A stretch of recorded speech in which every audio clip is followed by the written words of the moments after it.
Chapter 15. Bean's secret cider cellar. Mr. Fox examined the wall carefully. He saw that the cement between the bricks was old and crumbly, so he loosened a brick without much trouble and pulled it away. Suddenly, out from the hole where the brick had been, there popped a small, sharp face with whiskers. "Go away!" it snapped. "You can't come in here, it's private." "Good Lord," said Badger, it's Rat."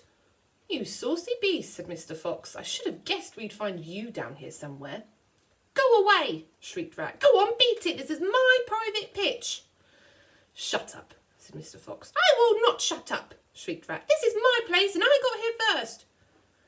Mr. Fox gave a brilliant smile, flashing his white teeth. "My dear Rat," he said softly, "I am a hungry fellow, and if you don't hop it quickly, I shall eat you up in one gulp." That did it. Rat popped back fast out of sight. Mr. Fox laughed and began pulling more bricks out of the wall. When he had made a biggish hole, he crept through it.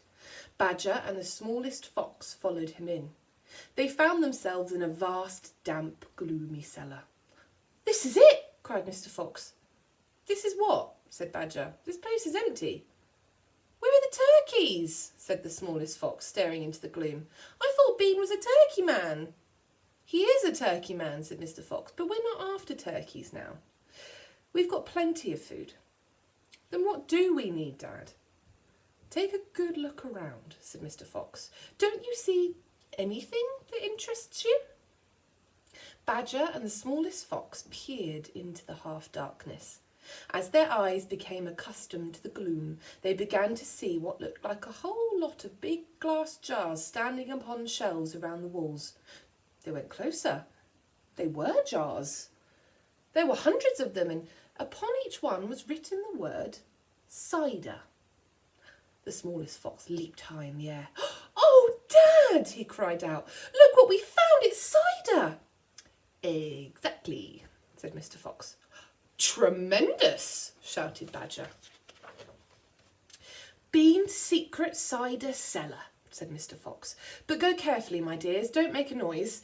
This cellar is right underneath the farmhouse itself." "Cider," said Badger, "is especially good for badgers. We take it as medicine, 1 large glass 3 times a day with meals and another at bedtime." "It will make the feast into a banquet," said Mr. Fox. While they were talking, the smallest fox had sneaked a jar off the shelf and had taken a gulp.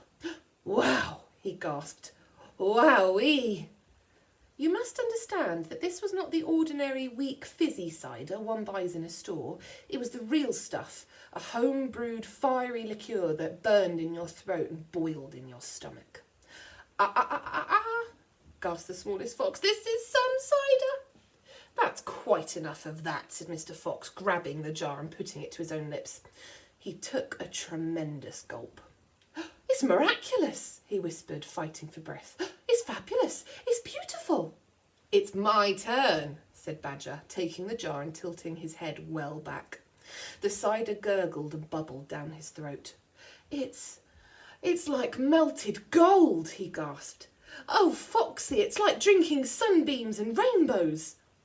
"You're poaching!" shrieked Rat. "Put that down at once. There'll be none left for me." Rat was perched upon the highest shelf in the cellar, peering out from behind a huge jar. There was a small rubber tube inserted in the neck of the jar, and Rat was using this tube to suck out the cider. "You're drunk," said Mr. Fox. "Mind your own business," shrieked Rat.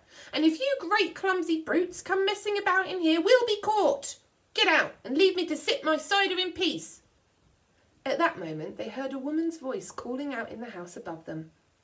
"Hurry up and get that cider, Mabel," the voice called. "You know Mr. Bean doesn't like being kept waiting, especially when he's been out all night in a tent." The animals froze. They stayed absolutely still, their ears pricked, their bodies tense. Then they heard the sound of a door being opened. The door was at the top of a flight of stone steps leading down from the house to the cellar. And now someone was coming down those steps.